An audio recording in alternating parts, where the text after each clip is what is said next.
YouTube Nation, Maven TV, aka Me TV, aka the Southpaw Philly Ball, aka, hold on, let's just get something straight here. This week for sports wasn't that good of a weekend, all right? Let's just get into this, all right? Because it was, unless you were a big college fan, all right? Unless you're a big college fan. We all know Ohio State just rolled over Penn State, which I'll get into in a minute. But for those who didn't see the bracket, you should know, all you people out there, Villanova has to play George Mason. Now, let me tell y'all something. George Mason, those boys can play, all right? They've beaten Villanova before, so Villanova, if you take them lightly, they will kick your ass. They will beat you. Temple has been bracketed with Penn State.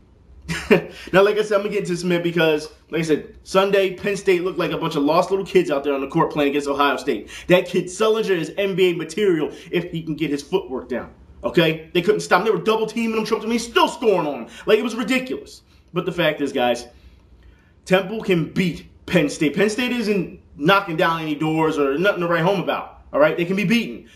Temple plays Penn State on Thursday, and I know a lot of you guys are big Villanova fans, so let you know now. Friday at 2:10, the Villanova game comes on. So if you're at work, expect a lot of guys to take off of work or go home early to go see the game or go to a sports bar, something to see the game. It's going to be big, and you know how they do it here. Happy St. Patty's Day to all you people. The parade was crazy out here. Motherfuckers was drunk. Chicks are showing. It's been a hell of a what, good week or so. And again, think St. Patty's Day is until Thursday, so it's been kind of wild around here. All right. Anyways, let's keep moving, man. Let's keep moving because I talked about this last week about how Blackpool versus Chelsea. Now I had said that, you know, as I was doing the video, you know, that later that day that they were going to play, so it wasn't going to be in time to talk about. Well, now I'm talking about because Blackpool didn't show up to play, okay? I don't understand this because Chelsea's just kicking their ass left and right. I mean, just beating them so bad. And I didn't understand, you know, I thought first, okay, this is just going to be a blowout. It's going to be a blowout. And then out of nowhere, Blackpool decides to show back up, all right? And all of a sudden becomes a shootout, pretty much. And then, but still, Blackpool still didn't get the job done. Chelsea wins. And it is what it is, all right? Now, I understand you guys, a lot of you guys, you know, there's a couple of you guys, actually, who have said, you know, your problem with soccer is that you're watching too much English soccer, English Premier Soccer, this and third. Well, that's all we have right now. But starting soon, Major League Soccer will start up, and I will be talking about more teams, okay, guys? So I'm making the effort, all right? Now, let's move on. Let's just move on, because I have to talk about this real quick. First off, Philadelphia Phillies, all right? For those who didn't see any of the game yesterday, they played a pretty good game. But that's not what I want to talk about today, baby. I want to talk about the season tickets that came in. That's right, baby. I got Phillies season tickets. We're gonna do the unwrapping right now. We're gonna do the unwrapping right now. Look at this. Oh, look, this is beautiful, isn't it? Look at this. Oh, that's beautiful. Look, I'm not even gonna get to that part. That's the StubHub and all that. The MVP member line. And yes, the MVP member line, I will be meeting players before the games and things of that nature to give you free passes for all that stuff. So I will definitely be getting interviews coming in the future. I told you guys, I will. Look, ready? I will. Look at all the season tickets. Oh, look at that. Look at that. It's beautiful, isn't it? That's beautiful. Now, look, guys, I'm going to say this now because I know you guys are saying right now, Yvette, how you going to go to all these games? I'm not going to be able to go to all these games. All right? I'm not going to be able to. But let me tell you something, all right? Because this is what I plan on doing. Some of these, I'm sure I will sell on StubHub, all right, if I can't go to certain games. But beware. Let you guys know this now. Put this in here now. Let you guys know this now. I will be holding contests for people here on YouTube for Phillies tickets when times I can't go. That's right. And I haven't made up the rules yet, so you have to stay tuned with that. But I have no problem giving away tickets to the biggest fans. All right? I'm letting you know that now. This is going to be fun this year. It's going to be very fun. So y'all stay tuned for that, okay? Y'all stay tuned for that. Now let's move on. Phillies, we're going to take it all the way this year, baby. Now, let's move on to the NFL lockout. Some of you guys have been telling me, you know, you've been asking me, I should say, Event, you know, are you going to talk about the NFL lockout? And I said, I would. But it seems everyone has already talked about it. You know, the players, they're not getting enough money versus the owners, they're being greedy. And, you know, we already know that the benefits isn't going for the players. They're trying to take away their health insurance. You know how hard it is for an athlete to be covered. All right, because you know the average athlete lasts in the NFL for what, 3 to 3.5 years. There's a reason why athletes call it, NFL is called not for long. There's a reason, all right? But, especially with all these injuries and carrying on, but that's not the point I want to get to, all right? The owners, as they've been saying, spearheaded by Jerry Jones. This is what's holding us up. So all you Dallas Cowboy fans out there, yeah, look at him. Look at them. But I just want to say that this goes beyond. This goes beyond players versus owners. This is about hurting your city. And I say this because I'll explain. All the little guys that make these things work, concession stand people, people who clean up, people who get the fields ready, physicians who help your players, all these little people that make up this sport, that help this sport every week, they're out of a job now. Yeah, they're out of a job now, which is sad, all right? Because this is what it comes down to. The players, yeah, they can sue or whatever, they'll be fine, all right? Some players have said they're going to go into other sports. One guy said he wanted to go into boxing. Chris Johnson said he wanted to go into track. There's a couple players. One guy said since he doesn't have an education, he didn't have anything to fall back on, he'll probably, hopefully he didn't spend all his damn money, but he'll be flipping burgers if worse comes to worse. Now, I'm sure he was just making a joke, but that's nothing to joke about. If that's really true, you need to go back and get an education. That's just ridiculous, all right? You need something to fall back on. There's life after sports, all right? That's why they're doing these retirement packages now. But like I said, all these people that make this thing work to get you guys ready to be excited every week are now out of a job. And we're going to talk about this for a minute because here in our city, they had said on the news the other day that every Sunday we make about, here in Philadelphia, I don't know if it's taxed or I don't know how that is, but they said that we make about $20 million, about roughly around $20 million on Sunday just for football alone. Just for football alone. All right? And we're talking, like I said, we're talking concession stand people, we're talking fans who come from different cities and go check into hotels. We're talking, all that stuff plays a part, guys. All that stuff. People go to restaurants and it all plays a part. It's all revenue. Now, they said that the malls and movie theaters hope to gain from this lockout. All right? I don't see that many people running to the theater on Sunday just because NFL isn't on. I'm being quite honest. All right? But all these little people make up this stuff. Bus drivers and all that stuff. All right? It just goes to show you that this is bigger than the NFL. And a lot of people say, well, to millionaires, there's billionaires. I'm taking this, just like I said, I'm talking about the little people now. Because it's the little people that make this thing go. All right? They're out of a job now. Now, I'm sure a couple of them can get another job.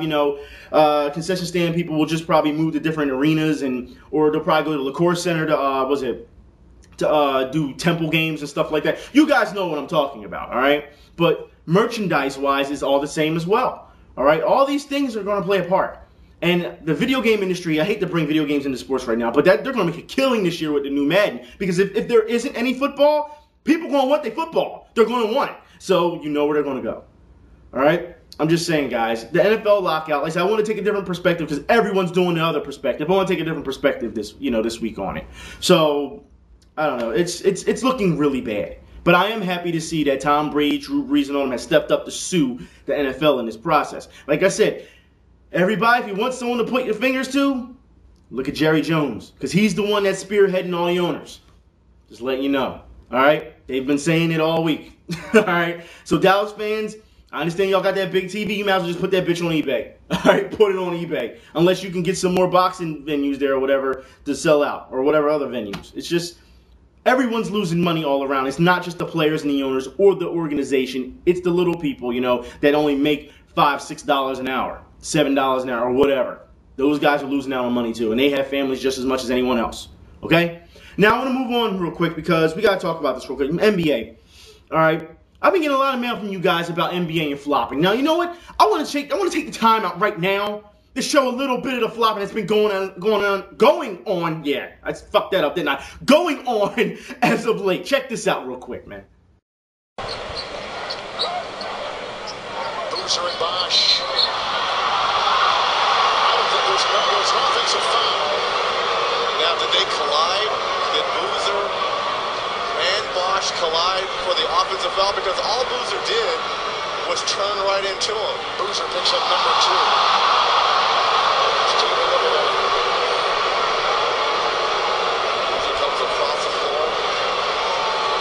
Turns right to him. Oh, I don't think he hit him. This is all about selling it, Kev. Sometimes you've got to sell it. He didn't. He did with this right elbow. He got him right on the nose. He had a better view of it right there. He got him.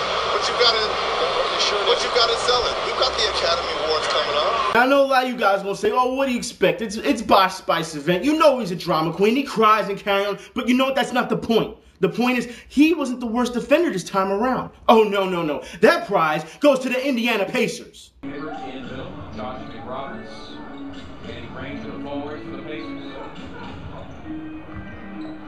Inside, fouled hard by Hawes.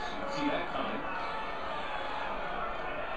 The fans who saw one of their players, Dante Jones, called for a flagrant foul in the first half.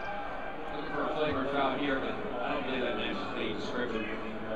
No, I mean right here, Chris Hawes is still going for the basketball, making the play where Uncle Joe's clearly grabbed the guy, not making the play on the basketball. So here is Hibbert, 73%. All 40 years at Georgetown. Great positioning by Hibbert. Right there, he just goes straight to the basketball.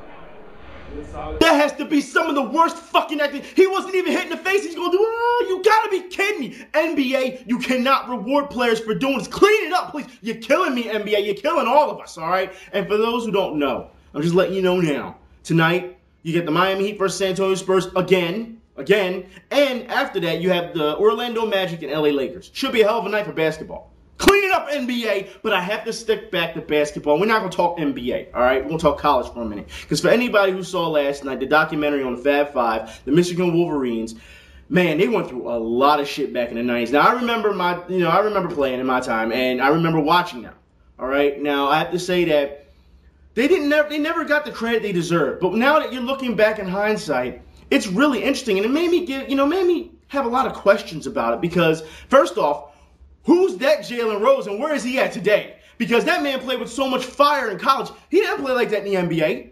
Neither did Chris Webber. None of those guys that showed a lot of raw emotion and played with heart, they didn't show that shit in the NBA. Granted, Juwan Howard is still playing right now. He's playing for what? The Heat. All right? But I still look at him as a Michigan Wolverine. That's how I see him.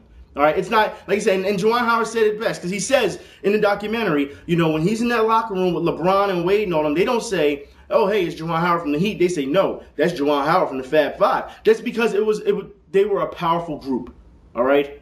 They took a lot of heat. I mean, just watching it and seeing all the racism and how people were just against them. Now, look, I have to say that, I don't know, after watching it, I don't know whether to feel bad for Chris Webber or spit in his fucking face, all right? Because there's two different personalities, I'll say, of Chris Webber. All right, they went into a lot of it, and mind you, Chris Webber would not participate in this documentary. Everyone else did, but him. All right, let's just get that out the way. All right. Now, with that being said, let's go into the infamous timeout. We know Chris Webber, the timeout, and didn't have any timeouts to call. They said that Chris Webber knew in the huddle. In whatever you want to call it, I call it the huddle. Y'all know what it is. But during the timeout, they all grouped together. The coach told them they don't have any more timeouts. All right? The assistant coach said that, hey, if you weren't but 3 feet away from the coach, it wouldn't hurt him. It was so loud in that place during the championship. All right? Now, with that being said, they show in slow motion Chris Webber coming up the court. And he travels, but they don't call it. But he still keeps going. And on the sidelines, number 14, all right? Number 14, they said that he was already bitter that he lost his spot, all right, to freshman. Let's just get that out the way. All right, now they say that they show in slow motion, number 14 is on the sidelines doing this. Call timeout. Call timeout. Chris Webber's running up and he sees the trap. Now, they go into detail how you're not supposed to go in the corner because that's what they wanted. They wanted to get the trap. You can hear the guy up, call timeout. Chris Webber turns, calls the timeout. You find out they don't have any more timeouts. Now, during the turn when he's calling the timeout, you can see number 14 on the sidelines next to the coach. Yeah, good timeout. Even though they said he knew they didn't have timeouts. So there's been a lot of speculation now, a lot of conspiracy theory of what's going on. Because they said that Chris Webber, he's never point shaven, he's never cheated. They stick firmly by this, okay? However, number 14 seemed to have been a little... yeah, I don't know. And the thing is, after they lose, not even after they lose, right after they say that they don't have any timeouts and it's a technical foul, Chris Webber turns to 14 because he tries to slither down the bench. Yeah, he tries to slither down the bench like he wasn't there. And Chris Webber turns to him and says, why the fuck did you tell me to call timeout? Yeah, it gets real. It's interesting, all right? And they number 14 never explains. Never explains. Why I told him to call timeout. And I know a lot of you guys will say, well, they shouldn't be listening to bench players anyway. You got to think it's a team sport. They're trying to help out. But if a guy knows, because he's sitting next to the fucking coach, if he knows there's no timeouts and he's telling Weber to call timeout, and mind you, he's telling Weber to call timeout before Weber's even up the court, which makes no sense. I can understand if maybe in the heat of the moment, in the trap, in the panic, you tell him to call timeout when he gets there, but he's not even past the half court, and he's telling him to call timeout. Something's not right. Now, there's been a lot of conspiracy theories since it's happened, all right? And then, like I said, it also makes me wonder, where the hell was that team at? Like, Jalen Rose had such a fire about him. I don't even know if I explained this, all right? He had such a fucking fire about him, all right, in Michigan. And he didn't have it in the NBA. Same thing with Chris Webber. They didn't have that fire going into the NBA like they had in Michigan. And it's interesting because they talk about how in their freshman year, how they were so excited and they played so hard. But in their sophomore year, they started seeing Nike take it for everything it was worth. The black socks, the black shoes, the Fab Five shirts, all this stuff. And the students around them were saying, hey, we don't see any money from this. You're taking everything that we brought to the table, the baggy shirts, everything that we brought to the table, and you're making money off it, and we're not getting anything, which is another question about if college athletes should be paid or get some type of royalties. They were talking about, now we all know about the Chris Webber, the money thing afterwards in Michigan. And Chris Webber says that, he threw some people under the bus, and Jalen Rose goes to say that that's not cool, and that their relationship had a strain for a little bit. It's really interesting. So I don't understand I understand Chris is trying to save his own ass. But they also say that Chris had all this money. And writers and everyone come out to say, look, there was times where Chris couldn't even afford gas.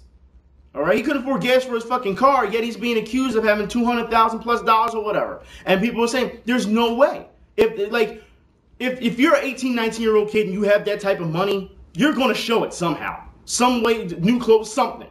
All right? Especially if you're coming from a bad neighborhood. So it was very interesting. I would definitely recommend it. It is a great documentary. It was great to watch. I watched it twice already. All right, it was that good because I remember when I played and watching those guys. It was just amazing. It was just amazing. And I hated Duke as well. I told you guys last time. Duke is overrated as all hell. Never liked Duke. Never. All right, never. The big teams back then, like Temple, Georgetown, Michigan, like the big team, Miami, that's who you watched. You know what I mean? Sometimes Florida State, for basketball. It's just, I don't know. A lot of people like North Carolina, but I really wasn't that much of a UNC fan, to be quite honest. Eric Montross and all that. Not really. So, anyways, guys, get back to me. If you saw the documentary, get back to me on this. I'll talk to y'all then. Y'all be safe. We're going to talk some more sports maybe this week. If I got the time, I'm going to do another sports video this week. If I have the time. If not, we'll just get into next week, all right? I'll talk to y'all then. Y'all be safe. I'm messing up all day. I'll talk to y'all then. Y'all be safe. I'm out.